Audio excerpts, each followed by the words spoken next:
മക്കളെ, അപ്പൊ നിങ്ങൾക്ക് എല്ലാവർക്കും അറിയാം നമ്മളുടെ ഫൈനൽ മാർച്ചിലുള്ള നമ്മൾ എല്ലാവരും കാത്തിരിക്കുന്ന നമ്മുടെ ബോർഡ് എക്സാമിന് ഇനി നമുക്ക് ഒരു 2 weeks സമയം മാത്രമേ കയ്യിലുള്ളൂ അല്ലെ. അപ്പൊ ഇപ്പൊ ഓൾറെഡി നമ്മളുടെ ഫെബ്രുവരി കഴിയാൻ വേണ്ടിയിട്ട് പോവാണ്.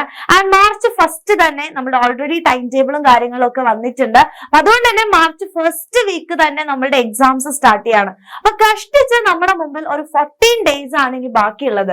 അപ്പൊ ഇനിയുള്ള ദിവസങ്ങളിൽ നിങ്ങൾക്ക് ഒരുപാട് പ്ലാനുകൾ ഉണ്ടാവും പഠിക്കാനൊക്കെ അല്ലെ. അപ്പൊ ചില ആൾക്കാരുടെ പ്ലാൻ എന്ന് പറയുന്നത് എനിക്ക് പ്രത്യേകിച്ച് അല്ലെ ഈ ദിവസങ്ങളിൽ പഠിക്കാനൊന്നും വയ്യ അല്ലെ, ഞാൻ എന്താ ചെയ്യാൻ വേണ്ടി പോകുന്നതെന്ന് വെച്ചാൽ നമ്മുടെ എക്സാമിന് മാരത്തോൺ ഒക്കെ തരുന്നുണ്ടല്ലോ അല്ലെ, പരീക്ഷയുടെ തലേ ദിവസം മാരത്തോണുകൾ ഉണ്ട്. അപ്പൊ ആ മാരത്തോണിന് വന്നിരിക്കുന്നു ആൻഡ് അവിടെ പറയുന്ന ക്വസ്റ്റ്യൻസ് തന്നെയാണ് കൂടുതലും നമ്മളുടെ എക്സാമിന് വരുന്നത്. സോ അത് പഠിച്ച് പിറ്റേ ദിവസം പോയിട്ട് എഴുതുന്നു.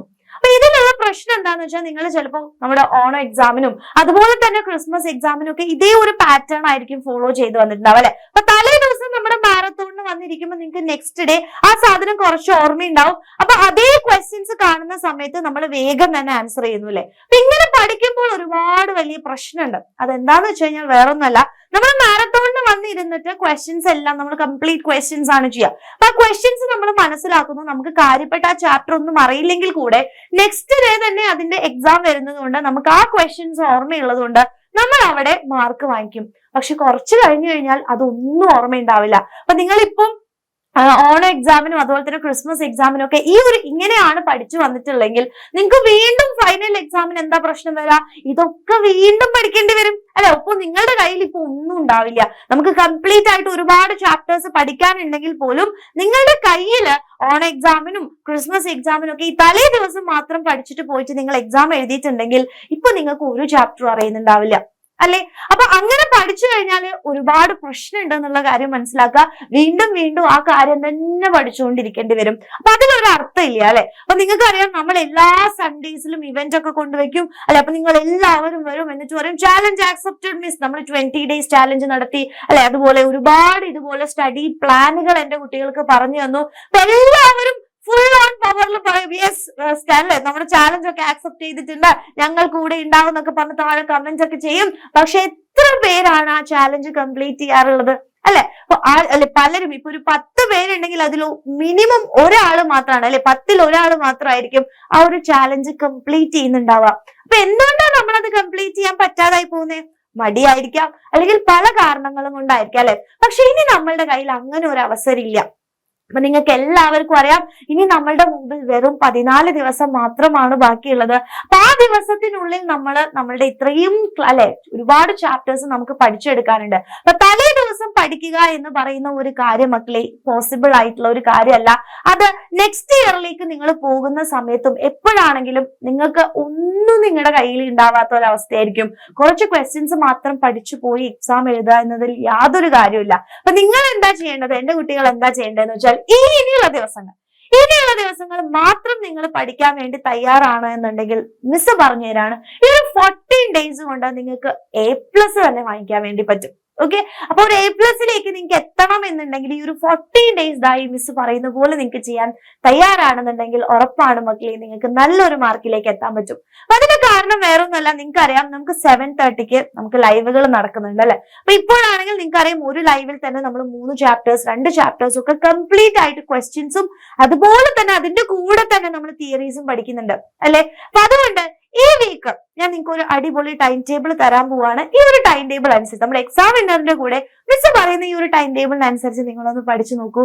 അതിനുള്ള റിസൾട്ട് എന്റെ കുട്ടികൾക്ക് എന്തായാലും ഉണ്ടായിട്ടുണ്ടാവും. ഓക്കെ, അപ്പൊ അതെന്താണെന്ന് വെച്ചാൽ ഈ വീക്ക് നമ്മൾ അടിപൊളിയായിട്ട് പഠിക്കാൻ വേണ്ടി പോവാണ്. അപ്പൊ നിങ്ങൾ ആലോചിച്ച് നോക്കുക, ഈ വീക്കില് നമ്മളുടെ എക്സാം വിന്നറിൽ 7:30 ക്ലാസ്സസ് ഉണ്ടെന്ന് നിങ്ങൾക്ക് എല്ലാവർക്കും അറിയാം അല്ലെ. അപ്പൊ ഈ ഒരു 7:30 നിങ്ങൾ വരുന്ന സമയത്ത് എന്താ ചെയ്യേണ്ടതെന്ന് വെച്ചാൽ നമുക്കറിയാം 7:30 to ഒരു 9:30 വരെയൊക്കെയാണ് നമുക്ക് ക്ലാസ്സസ് ഉണ്ടാവുക.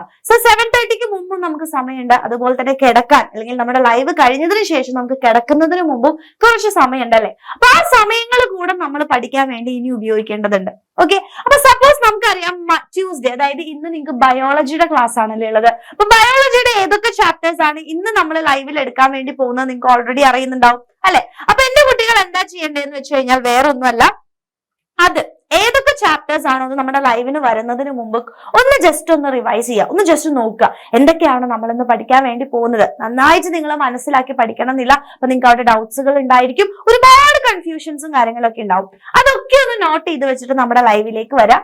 അടിപൊളിയായിട്ട് നിങ്ങൾക്കറിയാം എക്സാമിനുള്ള ഫാക്കൽറ്റീസ് അടിപൊളിയായിട്ട് എന്റെ കുട്ടികൾക്ക് ക്ലാസ് പഠിപ്പിച്ചു തരാറുണ്ട് അല്ലെ. അപ്പം ഒരു ലൈവിൽ തന്നെ നമ്മളിപ്പോ 3 ചാപ്റ്റേഴ്സ് ഒക്കെയാണ് പഠിക്കുന്നത്. അപ്പൊ അതിന്റെ കംപ്ലീറ്റ് ആയിട്ടുള്ള കാര്യങ്ങൾ നമ്മൾ ആ ലൈവിൽ പഠിക്കും. അതിനുശേഷം അപ്പൊ നിങ്ങളുടെ ഡൗട്ട്സും കാര്യങ്ങളൊക്കെ ക്ലിയർ ചെയ്യും. അതിനുശേഷം അപ്പൊ തന്നെ നിങ്ങൾ എന്ത് ചെയ്യണം, ലൈവ് കഴിഞ്ഞതിന് ശേഷം കുറച്ചു നേരം റെസ്റ്റ് എടുക്കുന്നു. അതിനുശേഷം അന്ന് പഠിച്ച അതേ സാധനങ്ങൾ നിങ്ങൾ ഓൾറെഡി നിങ്ങളുടെ തലയിലുണ്ട്, ഓൾറെഡി മനസ്സിലായിട്ടുള്ള കാര്യങ്ങൾ ഒന്നും കൂടെ അങ്ങ് റിവൈസ് ചെയ്ത് ഒന്ന് തലയിൽ ഉറപ്പിച്ചതിന് ശേഷം കിടന്നുറങ്ങാം. അപ്പൊ അങ്ങനെ നിങ്ങൾ ചെയ്യുകയാണെങ്കിൽ പിന്നീട് നിങ്ങൾക്ക് വീണ്ടും ഓർത്തെടുക്കേണ്ട ഒരു ആവശ്യം വരില്ല. പിന്നീട് നമുക്ക് റിവൈസ് ചെയ്യുമ്പോൾ വളരെ എളുപ്പമായിരിക്കും. അപ്പൊ അതേപോലെ നിങ്ങൾ എപ്പോഴും ചെയ്യാം. നെക്സ്റ്റ് ഡേ മാത്സ് ആണുള്ളത്, അപ്പൊ മാത്സിന്റെ കാര്യങ്ങളൊക്കെ ഒന്ന് ലൈവിന് മുമ്പ് തന്നെ നോക്കി വരാം, ലൈവ് കാണാം, പഠിക്കുക. അതിനുശേഷം അത് റിവൈസ് ചെയ്തതിനു ശേഷം തന്നെ അന്ന് കിടന്നുറങ്ങാൻ വേണ്ടി ശ്രമിക്കുക. അതേപോലെ നിങ്ങൾ തേഴ്സ്ഡേ ആണെങ്കിൽ ഫിസിക്സ് ചെയ്യുക, ഫ്രൈഡേ കെമിസ്ട്രി ചെയ്യുക, സാറ്റർഡേ ആണെങ്കിൽ ഫിസിക്സ് ചെയ്യുക, ആൻഡ് സൺഡേ നിങ്ങൾക്ക് പെൻഡിങ്ങിൽ വരാനുള്ള ചാൻസ് ഉണ്ടല്ലേ. അപ്പൊ ഒരുപാട് ചാപ്റ്റേഴ്സ് നമ്മൾ ഒരു ദിവസം പഠിക്കുന്നതുകൊണ്ട് തന്നെ നിങ്ങൾക്ക് പെൻഡിങ് ഉണ്ടാവും, സ്വാഭാവികമായിട്ടുള്ള കാര്യമാണ്. അപ്പൊ ആ പെൻഡിങ്ങിലുള്ള ചാപ്റ്റേഴ്സ് നിങ്ങൾ എന്ത് ചെയ്യുക, സൺഡേ തീർക്കാം. അപ്പൊ കുറെ സമയം ഉണ്ടാവും അല്ലെ സൺഡേ. അപ്പൊ ആ പെൻഡിങ്ങിൽ ഇട്ടിട്ടുള്ള ചാപ്റ്റേഴ്സ് ഇപ്പൊ മാക്സിമം പെൻഡിങ്ങിൽ ഇടാതിരിക്കാൻ വേണ്ടി ശ്രമിക്കുക. അപ്പൊ ആ പെൻഡിങ്ങിൽ സ്വാഭാവികമായിട്ടും പെൻഡിങ് വരാനുള്ള സാധ്യത ഉണ്ട്. കാരണം നമുക്ക് പഠിക്കാനുള്ള സമയം ഓരോ സബ്ജക്ട്സിനും ഓരോ പോലെയാണ് എടുക്കുക. ചിലപ്പോൾ നമുക്ക് പെട്ടെന്ന് പഠിക്കാൻ പറ്റും, ചിലപ്പോൾ നമുക്ക് കുറച്ച് ബുദ്ധിമുട്ടുണ്ടാവും അല്ലെ. അപ്പൊ മെല്ലെ പഠിക്കാൻ പറ്റുള്ളൂ. അപ്പൊ നിങ്ങൾ എന്താ ചെയ്യേണ്ടതെന്ന് വെച്ച് കഴിഞ്ഞാൽ വേറെ ഒന്നുമല്ല, ഈ ടൈം ടേബിളിനനുസരിച്ച് പഠിക്കുന്നു. പെൻഡിങ് ആയിട്ടുള്ള ചാപ്റ്റേഴ്സ് സൺഡേ കുറച്ച് അധികം സമയം എടുത്ത് നമ്മൾ പഠിച്ചു തീർക്കാൻ വേണ്ടി ശ്രമിക്കുക. സൺഡേ ആണെങ്കിൽ നിങ്ങൾക്ക് അറിയാം നമുക്ക് ഇവന്റുകളും ഒക്കെ ആയതുകൊണ്ട് ലൈവുകളൊന്നും അങ്ങനെ ഉണ്ടാവാറില്ല. അപ്പൊ ആ സമയം നിങ്ങൾ നന്നായിട്ട് പഠിക്കാൻ വേണ്ടി ഉപയോഗപ്പെടുത്താം. ഇങ്ങനെ നിങ്ങൾ ഒരു 2 വീക്ക് ചെയ്തു നോക്കൂ, ഉറപ്പായിട്ടും എന്റെ കുട്ടികൾക്ക് നല്ലൊരു മാറ്റം ഉണ്ടായിരിക്കും.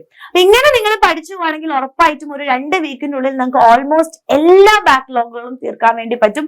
അതിനുശേഷം നിങ്ങൾ മാരത്തോൺ അറ്റൻഡ് ചെയ്ത് കഴിഞ്ഞാൽ ഉറപ്പായിട്ടും നമുക്ക് ഒരുമിച്ച് ഏറ്റവും നല്ല മാർക്കിലേക്ക് നിങ്ങൾ പോലും എക്സ്പെക്ട് ചെയ്യാതെ ഒരു ഫുൾ മാർക്ക് ഫുൾ A+ എന്റെ കുട്ടികൾക്ക് എത്താൻ പറ്റും. അപ്പൊ മിസ് വീണ്ടും പറയാണ്, ഇനിയെങ്കിലും നിങ്ങൾ പഠിക്കാൻ വേണ്ടി തയ്യാറാവുകയാണെങ്കിൽ ഈ ഒരു 2 വീക്ക് ഇതേപോലെ പഠിക്കാൻ തയ്യാറാവണമെങ്കിൽ ഉറപ്പാണ് നിങ്ങളുടെ മാർക്സിലും നിങ്ങളുടെ കോൺഫിഡൻസിലും എന്തായാലും ആ ഒരു വ്യത്യാസം ഉണ്ടായിരിക്കും. അപ്പൊ ഏറ്റവും ബെസ്റ്റ് ആയിട്ട് പഠിക്കുക. അപ്പൊ മിസ് വീണ്ടും പറയാണ്, ഇനി പഠിച്ചാലും നമുക്ക് ഏറ്റവും നല്ല മാർക്ക് A+ തന്നെ വാങ്ങിക്കാൻ വേണ്ടി പറ്റും മക്കളെ. അപ്പൊ നിങ്ങളുടെ ഉള്ളിൽ ആ ഒരു വിശ്വാസം ഉണ്ടാക്കിയെടുക്കുക. ആൻഡ് ഇനിയുള്ള ദിവസങ്ങളിൽ ഏറ്റവും ബെസ്റ്റ് ആയിട്ടുള്ള രീതിയിൽ ഈ ഒരു ടൈം ടേബിൾ പോലെ തന്നെ പഠിക്കാൻ വേണ്ടി ശ്രമിക്കുക. അപ്പൊ ലൈവിനനുസരിച്ച് ആ ലൈവിന്റെ തന്നെ ചാപ്റ്റേഴ്സ് അന്ന് തന്നെ പഠിച്ചു പോകും. ഉറപ്പായിട്ടും എന്റെ കുട്ടികൾക്ക് നല്ല മാർക്കിലേക്ക് എത്താൻ പറ്റും. ഓക്കെ, അപ്പൊ ഈ ഒരു വീഡിയോ എന്റെ കുട്ടികൾക്ക് യൂസ്ഫുൾ ആയിട്ട് തോന്നുകയാണെന്നുണ്ടെങ്കിൽ നിങ്ങളുടെ ഫ്രണ്ട്സിനൊക്കെ ഒന്ന് ഷെയർ ചെയ്ത് കൊടുക്കുക. ഇതുപോലെ നിങ്ങൾ ഈ ഒരു ചാലഞ്ച് ഏറ്റെടുക്കുക. അപ്പൊ സാധാരണ ചാലഞ്ച് ഏറ്റെടുക്കുന്ന പോലെയല്ല, ഇത് ശരിക്കും ചാലഞ്ച് ഏറ്റെടുത്തിട്ടുണ്ടെങ്കിൽ താഴെ കമന്റ് ചെയ്യുക, യെസ് മിസ് ഞാൻ എന്തായാലും ചെയ്യും എന്നുള്ളത് കമന്റ് ചെയ്യുക. ഓക്കെ മക്കളെ, അപ്പൊ എല്ലാവരും അടിപൊളിയായിട്ട് പഠിക്കുക. അപ്പൊ മാരത്തോണുകളും ക്ലാസ്സുകളും ഒക്കെ ആയിട്ട് നമ്മൾ എല്ലാവരും A+ തന്നെ എത്തും. എന്റെ കുട്ടികൾക്ക് എല്ലാവർക്കും ഓൾ ദ വെരി ബെസ്റ്റ് മക്കളെ.